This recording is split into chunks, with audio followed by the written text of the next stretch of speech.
میری طرف میرے بھائی نے یہ ویڈیو شیئر کی ہے جس میں سرگودا سے ایک مولوی صاحب مولانا الیاس گھمن صاحب وہ یہ کہہ رہے ہیں کہ غیر مقلدین کے نزدیک گھوڑے کی قربانی جائز، غیر مقلد گھوڑے کی قربانی کے قائل ہیں۔ تو کہتے ہیں پھر اس کے بعد وہ دلائل دیتے ہیں کہ نہیں جی نہیں، گھوڑے کی قربانی جائز نہیں ہے۔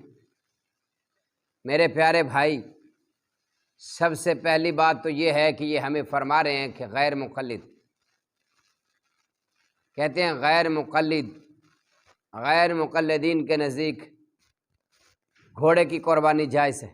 واللہ العظیم اہل حدیث کے نزدیک گھوڑے کی قربانی جائز نہیں ہے۔ کیوں جائز نہیں ہے؟ اس لیے کہ گھوڑے کی قربانی نہ تو اللہ تبارک و تعالی نے حکم فرمایا ہے، نہ رسول رحمت صلی اللہ علیہ وسلم نے گھوڑے کی قربانی کی ہے، نہ امام کائنات صلی اللہ تعالی علیہ وآلہ وسلم نے گھوڑے کی قربانی کا حکم دیا ہے، اور نہ صحابہ کرام رضوان اللہ تعالی علیہم اجمعین نے گھوڑے کی قربانی کو حلال کیا ہے، یعنی گھوڑے کی قربانی کو جائز کیا، نہ نبی صلی اللہ علیہ وسلم کے صحابہ کے عمل سے یہ بات ثابت۔ اور اہل حدیث کا مسئلہ کیا ہے؟ قرآن اور حدیث۔ ہم کہتے ہیں کہ جو بات قرآن میں ہے، جو بات حدیث میں ہے، وہی ہمارے لیے حجت ہے۔ ہمارے کسی عالم دین نے، اکابر علماء میں سے کسی نے یہ بات نہیں لکھی کہ گھوڑے کی قربانی جائز ہے لہذا گھوڑے کی قربانی کیجیے، کسی نے نہیں لکھی۔ یہ ہمارے اہل حدیث پر، علماء پر، سلف پر یہ بہتان ہے۔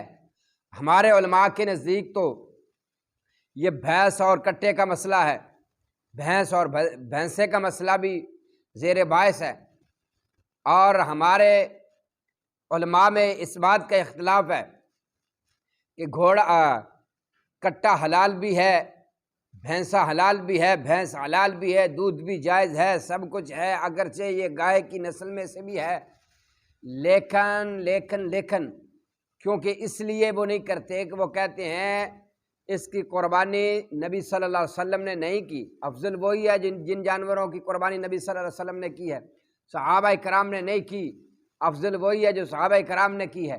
تو اس لیے اہل علم کے نزدیک اس بات پر بھی اختلاف ہے، وہ کہتے ہیں کہ کٹے کی قربانی اس لیے نہیں کرتے کہ یہ رسول اللہ صلی اللہ علیہ وسلم سے ثابت نہیں ہے، تو آپ نے گھوڑا درمیان میں لے آئے ہیں، تو لہٰذا ہمارے اہل حدیث کے نزدیک گھوڑے کی قربانی جائز نہیں ہے۔ بھائی، گھوڑے کی قربانی جائز نہیں ہے۔ کسی بھی اہل حدیث عالم نے یہ نہیں لکھا کہ گھوڑے کی قربانی جائز ہے لہذا گھوڑے کی قربانی کرو، کسی بھی عالم دین نے یہ بات نہیں لکھی، نہ ہمارے نزدیک ہے۔ اگر کسی عالم دین نے لکھی بھی ہے تو ہمارے سامنے کسی بھی اہل حدیث عالم ہو یا کوئی غیر اہل حدیث ہو، کسی کی بات ہمارے لیے حجت نہیں ہے۔ ہمارے لیے حجت کیا ہے؟ اللہ کا قرآن اور محمد رسول اللہ صلی اللہ علیہ وسلم کا فرمان۔